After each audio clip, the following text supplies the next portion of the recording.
Recent change to state law requires that police police each other. They're supposed to intervene when they see excessive force being used or report it after it happens. Otherwise, it's a crime. 2 deputies in Adams County were the first to be charged with that crime last year.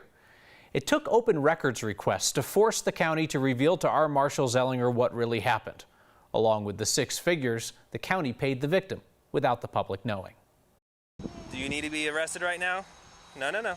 This is the start of the violent arrest of 73-year-old Karen Gardner in Loveland. After this video became public, 2 officers were charged with crimes, one of them with the state's new failure to intervene law. Stop fighting! In Aurora last month, this use of force also led to 2 officers being charged criminally, one of them for not intervening.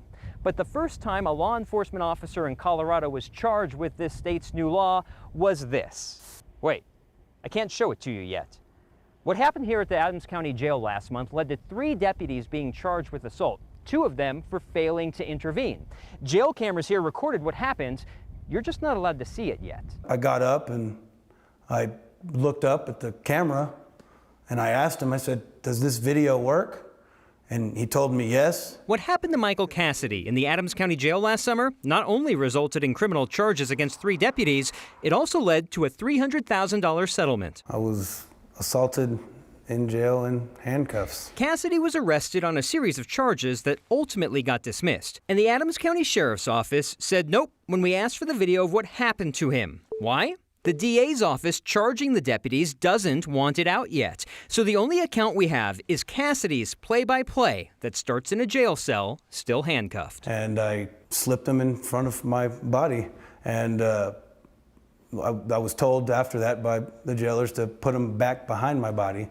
And as I was doing that, I got jumped and beat up. Prosecutors charged Deputy Andrew McCormick with assault. Almost 1 year later, he's still on unpaid leave. Also charged with assault, deputies Chad Krause and Michael Montgomery. And in a first for the state, failure to intervene. What we did was we created a failure to intervene and report with a mind of changing culture within police departments by saying, not only will you not stand for it, you will report it. Democratic State Representative Leslie Herod sponsored the law. She points out it requires the release of video no later than 45 days after the allegation. While the video is not public, it was public to me. I saw it. And so did the county. Cassidy's attorney, John Holland, watched the video. He just didn't get to keep it. Not that he needed a copy to get that 6-figure settlement. How come I don't have the video? I demanded the video, and I was refused the video by the district attorney's office, by the county attorney's office, by the Adams County Sheriff's Department, and I settled the case. Now about that settlement. I would request that we go into executive session on 2 different topics today. At this December meeting, the Adams County Commissioners went into private executive session to authorize County Attorney Heidi Miller to negotiate a settlement with Cassidy. The final dollar amount, however, was never voted on in public. Is that breaking Colorado law in any way? I believe it is. Attorney Steve Zansberg goes to court often to get what should be made public, public. And here's why he thinks you should know. Once the settlement has been negotiated and the claimant accepts it, then it's incumbent upon the county commissioners to have a public meeting and to let the public know how much money and taxpayer funds are being spent and who voted to approve it and who voted against it. Now put the settlement aside for a moment. Cassidy was in jail, in handcuffs. What's it matter what happens behind the barbed wire fencing? The jail is still in the United States of America and the laws do apply to them. Let's go back to the video that we can't see yet.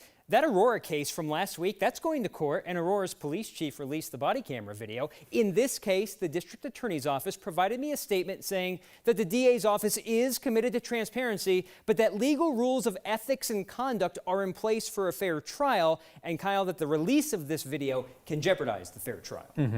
Not unusual for various municipalities to do some business behind closed doors that eventually then becomes public in some form or fashion. And Steve Zansberg said going behind closed doors to authorize the attorney to negotiate a settlement, that's fine.